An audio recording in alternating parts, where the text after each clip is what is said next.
Alex and I have been together for a little over 2 years, engaged for about 3 months. Our families are pretty different. His whole family lives in the Midwest and mostly work blue collar. I hate that phrase, jobs, whereas I come from an East Coast family of, well, nerds. Nice nerds, but nerds nonetheless. My parents were both college professors, and my sister is a chemist. You get the idea. I've never viewed one kind of job or lifestyle as better or smarter than another. Heck, growing up around a bunch of college professors, I wouldn't trust most PhDs to park my car without supervision.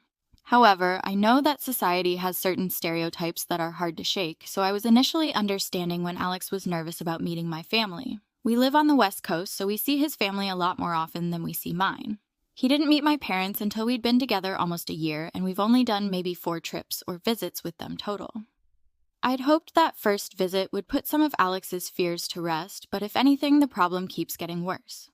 And that problem is, Alex gets in his head about feeling less intelligent than my family, which leads him to be uncharacteristically quiet and withdrawn around them.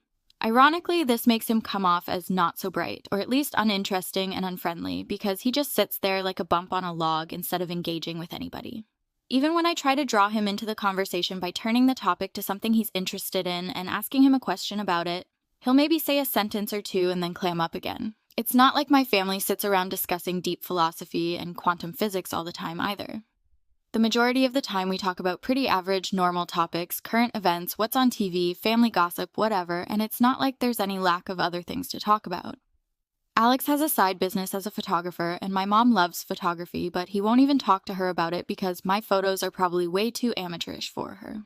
She tried to bring it up to him once, and he just made a nervous quip and then kinda left the conversation. She never broached the topic again because, well, she's an awkward nerd and had no idea how to handle that reaction understandably. It's extra frustrating because, as I've told him 1,000 times, his intelligence is one of the things I notice first about him. He's absolutely not dumb in the slightest, and I hate to hear him say that about himself. We met in a book club, and I was blown away by his insights on what we were reading. It's one of the first things we bonded over. I'm tired of making excuses for Alex when my family pulls me aside to concernedly ask if he's uncomfortable or dislikes them.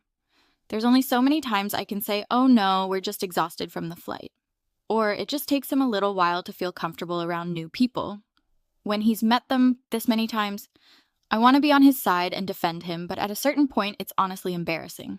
I don't know how to tell him that without causing him to get even more nervous and tied in knots than he apparently already is.